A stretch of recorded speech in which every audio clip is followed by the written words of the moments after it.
तो गाइस क्या आप भी इस तरह के स्मोक नेम बनाना चाहते हैं तो ये वीडियो आप सबके लिए, इस वीडियो के एंड तक ज़रूर देखना। उम्मीद करता हूँ ये वीडियो आप सबके लिए इंटरेस्टिंग होने वाला है। तो चलिए स्टार्ट करते हैं।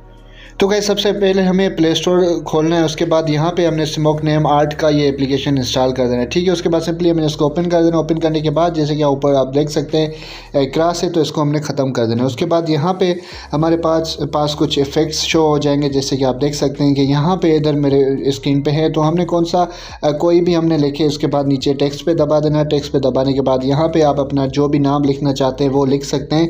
इधर मैं अपने चैनल का नाम लिख रहा हूँ, टेक्निकल आमिर। उसको हम ऐसा करके थोड़ा सा बड़ा और छोटा कर सकते हैं, जो जितनी भी साइज़ आप अपने हिसाब से पसंद करके उसको टेक्स्ट का फॉर्मेट चेंज करके जहाँ भी रखना चाहें उधर रख सकते हैं। तो ठीक है, फॉर सपोज मैंने यहाँ पे इसको बना दिया, ठीक हो गया। उसके बाद हम इसका कलर भी चेंज करना चाहें तो कर सकते हैं। अगर अपने हिसाब से कोई कलर चेंज करना चाहते हैं तो वो भी आप सिंपली इसको कर सकते हैं।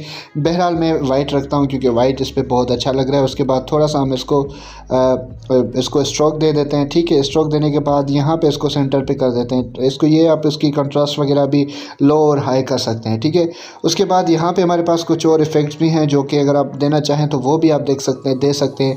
अगर आप चाहें तो कोई पीछे वाला इफ़ेक्ट्स चेंज हो तो वो भी यहाँ से आप इजली कोई भी अपना इफ़ेक्ट्स दे सकते हैं। ठीक है, फॉर सपोज़ मैंने यहाँ पे ये दूसरा दे दिया। उसके अलावा यहाँ पे मैं पर्पल कलर का दे रहा हूँ, ठीक है, पिंक कलर का, तो ये भी दे सकता हूँ। और भी बहुत सारे अच्छे फीचर्स हैं वो जो कि इसमें आप देखेंगे तो आपको बड़ा मज़ा आएगा। ठीक है, उसके बाद अगर हम ये देना चाहें तो चलो ठीक है। अगर ये ना देना चाहें और अगर चाहें सेव करना चाहें तो ऊपर जाके यहाँ पे क्लिक करके तो हमारे गैलरी में ये पिक्चर सेव हो जाएगी। तो गाइस वीडियो अच्छा लगे लाइक करें, कमेंट करें और सब्सक्राइब कर लें।